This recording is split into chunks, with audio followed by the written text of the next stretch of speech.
কোটা আন্দোলনকে কেন্দ্র করে দেশের পরিস্থিতি থমথমে ছিল প্রায় মাসব্যাপী।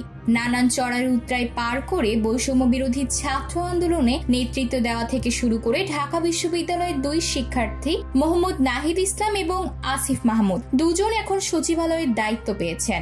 তবে একটি অরাজনৈতিক আন্দোলনের মাধ্যমে আলোচনায় আসা এই তরুণদেরও ছিল রাজনৈতিক পরিচয়। তারা ছিলেন দলীয় লেজুর বৃত্তিহীন রাজনৈতিক ছাত্র সংগঠন গণতান্ত্রিক ছাত্র শক্তির শীর্ষ নেতা। মাত্র 10 মাস আগে ঢাকা বিশ্ববিদ্যালয়ে গড়ে ওঠা এই ছাত্র সংগঠনের উদ্যোক্তা ডাকসুর সাবেক সমাজসেবা সম্পাদক আখতার হোসেন, যার হাত ধরেই এই আন্দোলনে এসেছেন নাহিদ আসিফরা। গণতান্ত্রিক ছাত্র শক্তি প্রতিষ্ঠার আগে আখতার নাহিদ আসিফরা ছিলেন ডাকসুর সাবেক ভিপি নুরুল হক নূরের সংগঠন ছাত্র অধিকার পরিষদে। পরে সেই সংগঠন থেকে বেরিয়ে নতুন সংগঠন গড়ে তোলেন তারা।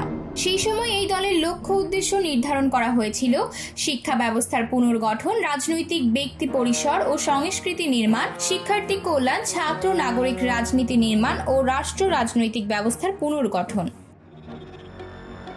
তাদেরকে কম বয়সী দাবি করে সামাজিক যোগাযোগ মাধ্যমে চলা সমালোচকদের অযৌক্তিক দাবি করে তাদের দীর্ঘদিনের আন্দোলনের সহযাত্রী আখতার বলেছেন, শেখ হাসিনা সরকারকে হটিয়ে গণঅভ্যুত্থানের মাধ্যমে সৃষ্ট অন্তর্বর্তীকালীন সরকারে আইসিটি উপদেষ্টা হিসেবে স্থান পাওয়া নাহিদ ইসলাম ছিলেন গণতান্ত্রিক ছাত্র শক্তির যুগ্ম আহ্বায়ক এবং যুব ও ক্রীড়া উপদেষ্টা আসিফ মাহমুদ ছিলেন ঢাকা বিশ্ববিদ্যালয়ের সভাপতি। 2023 সালের 4 অক্টোবর চিন্তা বিনির্মাণ ও রাষ্ট্র গঠনের পরিকল্পনা নিয়ে তারা গণতান্ত্রিক ছাত্র শক্তি গঠন করে।